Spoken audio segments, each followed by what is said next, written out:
அன்னவையர் புதுவையாண்டாள் அரங்கற்குப் பன்னு திருப்பாவை பல்பதியம் இந்நிசையால் பாடிக் கொடுத்தாள் நற்பாமாலை பூமாலை சூடிக் கொடுத்தாளைச் சொல்லு. அடியார்களான ஆஸ்திகர்கள் கூடியிருக்கும் இந்த திரளிலே ஆண்டாள் அனுகிரகித்த திருப்பாவையை மார்கழி மாதம் தொடங்கி அனுபவித்து கொண்டு வருகிறோம். முறையோடு பற்றத் தெரிந்தவளான ஆண்டாள் 10 பாகவத பெண்பிள்ளைகளை எழுப்பிக் கொண்டு மேலே விண்ணோரை ஆசிரயிப்போங்கிறதுக்காக துவாரபாலகர்களை எழுப்புவதற்காக வருகிறாள்.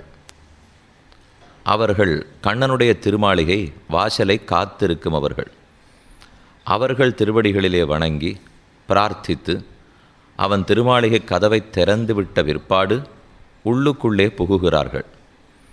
அங்கே வரிசையாக நந்தகோபாலன், நடுவில் யசோதை, 3வது கண்ணன் என்று படுத்து உறங்கியிருக்கிறார்கள். கண்ணனுக்கருகே அவருடைய திருத்தமையனாரான பலராமனும் தூங்கியிருக்கிறான். இவர்களெல்லாரையும் அழைக்கும் பாசுரம் இன்றைய நாள் பாசுரம். திருப்பாவையில் 17வது பாசுரம். இன்னும் புத்தாண்டாக இருக்கிறபடியால் எல்லாருக்கும் அதனுடைய வாழ்த்துக்களோடு மேன்மேலும் பகவத் பக்தியும் கருணையும் சாந்தியும் எல்லாவிடத்திலும் பெருக வேண்டும்ங்கிறதை ஆண்டாள் ரங்கமன்னாருடைய திருவடித்தாமர்களிலே பிரார்த்தித்து கொண்டு பாசுரார்த்தத்தை பார்க்கலாம். 17வது பாசுரம்.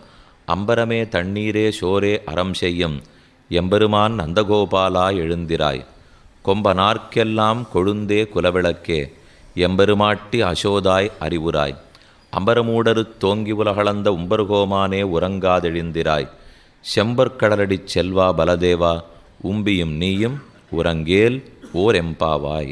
அப்படிங்கிறது 17வது பாசுரம். உம்பியும் நீயும்ங்கிறது பலராமனை பார்த்து சொல்லும் வார்த்தை. உன் தம்பியான கண்ணனும் நீயும் உறங்கேல் இனி தூங்காதீர்கள் ஓர் எம்பாவாய் அப்படின்னு பாசுரம் முடியடைகிறது. நேற்றை பாசுரத்தினுடைய கடைசியில் நீ நேசனிகதவம் நீக்கேலோர் எம்பாவாயின்னு முடிந்தது.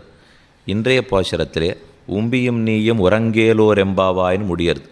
நேற்றுக்கு பாட்டை பிரிக்கிறச்சே என்னமா பிரிச்சிருக்கோம்னா நீ நேசநிலை கதவம் நீக்கு ஏலோர் எம்பாவாயின்னு பிரிக்கணும்.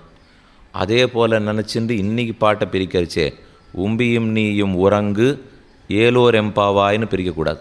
உம்பியும் நீயும் உறங்கேல் ஓர் எம்பாவாய். அதே மாதிரி நேற்றுக்கு புரிச்சிட்டோம்னா நேசநிலை கதவம் நீ